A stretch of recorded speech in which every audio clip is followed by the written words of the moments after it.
నమస్కారం. నా పేరు దిలీప్ రాజు సంపత్రావు. నేను బాధ్యతగా బీజేపీ వైఎం ఆ పార్టీలో పనిచేస్తున్నా. అయితే దేశం కోసం ధర్మం కోసం పనిచేసే ఒక వ్యక్తిగా నాకు ఎటువంటి ధన ఆదాయం కానీ ఎటువంటి ఆశ కానీ లేకుండా పనిచేస్తున్నా.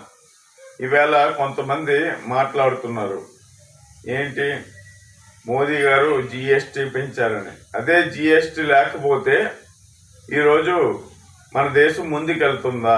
నితిన్ గడ్కరీ గారు వేసే ఈ వెంచర్స్ ఏదైతే రోడ్డు రవాణా శాఖ, పోర్ట్స్ కానీ మిగతా విషయాల్లో కానీ మనం ముందుకెళ్తామా? అదే యోగి ఆదిత్యనాథ్ వాళ్ళు చేసే యాక్టివిటీ లేకపోతే ఈరోజు మన దేశంలో ఉగ్రవాదం తగ్గుతుందా? లేకపోతే కొంతమంది జర్నలిస్టులు మన దేశానికి, నేను ఈవేళ ఒక పేరు చెప్పదలుచుకున్నా, జీవన్ కుమార్, ఆయన లేకపోతే ఇలాంటి నిజాయితీ పనులు మనం ఎవరైనా చేయగలమా? మన దేశం ఎట్టిపోతుంది. జిఎస్టీ అంటున్నారు, మరి జిఎస్టీ లేకపోతే ఈ దేశానికి 4 జీడిపి ఎలాగొస్తుంది? $1 ట్రిలియన్ ఎలా వస్తున్నాయి?